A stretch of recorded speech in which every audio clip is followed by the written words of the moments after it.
بہت سے مسلمان یہ کہتے ہیں کہ ٹھیک ہے، ہم مانتے ہیں کہ بائبل تبدیل نہیں ہوئی، لیکن مجھے بائبل پڑھنے کی ضرورت نہیں ہے کیونکہ قرآن آخری الہامی کتاب ہے، اس لیے یہ سابقہ تمام الہامی کتب پر ان سب پر فضیلت رکھتی ہے۔ بہت سے مسلمان لوگوں کے جذبات ہیں جو یہ کہتے تو ضرور ہیں، مگر انہوں نے اپنے بیان اور رویے کے نتیجے کے بارے میں کبھی نہیں سوچا، کیونکہ قرآن دوبارہ اس رویے کے برعکس تعلیم دیتا ہے۔ در حقیقت سورہ بقرہ کی آیت نمبر 136 کہتی ہے، مسلمانوں کہو کہ ہم خدا پر ایمان لائے اور جو کتاب ہم پر اتری اس پر، اور جو صحیفے ابراہیم، اسماعیل، اسحاق اور یعقوب اور ان کی اولاد پر نازل ہوئے ان پر، اور جو کتابیں موسیٰ اور عیسیٰ کو عطا ہوئیں ان پر، اور جو اور پیغمبروں کو ان کے پروردگار کی طرف سے ملی ان پر۔ ذرا سنیے، ہم ان پیغمبروں میں سے کسی میں کچھ فرق نہیں کرتے۔ ان تمام الہامی کتب کا ایک ہی مقام ہے۔ کیا اس لیے یہ کہنا کہ اوہ ہمیں ترجیح قرآن کو دینی ہے؟ اگر ذرا سمجھیں تو یہ بات اس آیت کی تعلیم کے برعکس ہے۔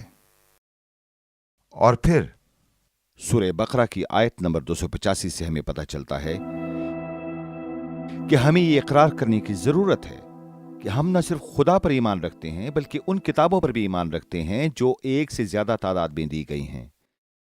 کسی پر ایمان رکھنے کے لیے آپ کو باخبر ہونا چاہیے کہ وہ ہے کیا چیز، آپ کو لازماً سمجھنا چاہیے کہ وہ کیا کہتی ہے۔ اس لیے یہ کہنا کہ میں پچھلی الہامی کتابوں کا مطالعہ نہیں کروں گا، یہ کہنا ہوا کہ مجھے اس بات میں کوئی دلچسپی نہیں کہ اللہ تعالیٰ کا کلام کیا کہتا ہے، یا اس کی ہدایت، اس کا رحم، یا میری زندگی کے لیے اس کی خاص مرضی کیا ہے۔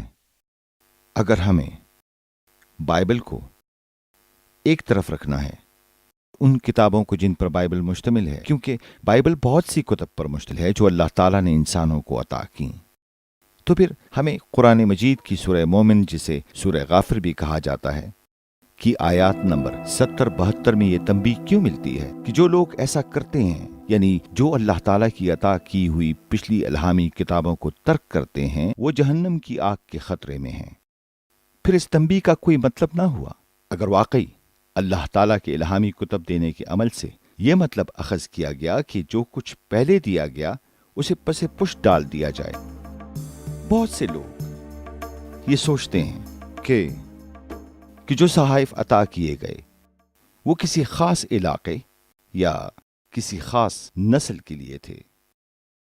ان کا مقصد لوگوں کا ایک خاص گروہ تھا، یعنی وہ کسی خاص قوم یا علاقے کے لیے تھے۔ میں نے اس ایمان میں پرورش پائی کہ حضرت عیسیٰ صرف اسرائیل کے لیے بھیجے گئے تھے، لیکن جیسے ہی میں نے قرآن مجید اور انجیل شریف کا مطالعہ کیا تو میں جان گیا کہ یہ ایک فرضی نظریہ تھا جو ان الہامی کتابوں سے مطابقت نہیں رکھتا تھا۔ یہ ہے جو ہم پڑھتے ہیں سورہ آل عمران کی آیت 3 اور 4 میں، اسی نے تورات اور انجیل نازل کی، یعنی لوگوں کی ہدایت کے لیے، لوگوں کی ہدایت کے لیے، تاکہ لوگوں کی ہدایت ہو سکے۔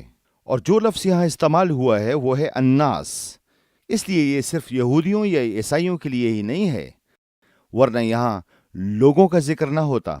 اس لیے اگر ہم یہ فرض بھی کر لیں کہ چونکہ پچھلی تمام الہامی کتب ایک خاص گروہ کو عطا کی گئیں اور ان کا آج مسلمانوں سے کوئی تعلق نہیں ہے، تو یہ واضح جھوٹ ہے۔ میں آپ کی توجہ اس آیت پر چاہوں گا کہ اس آیت میں کس کا ذکر ہو رہا ہے۔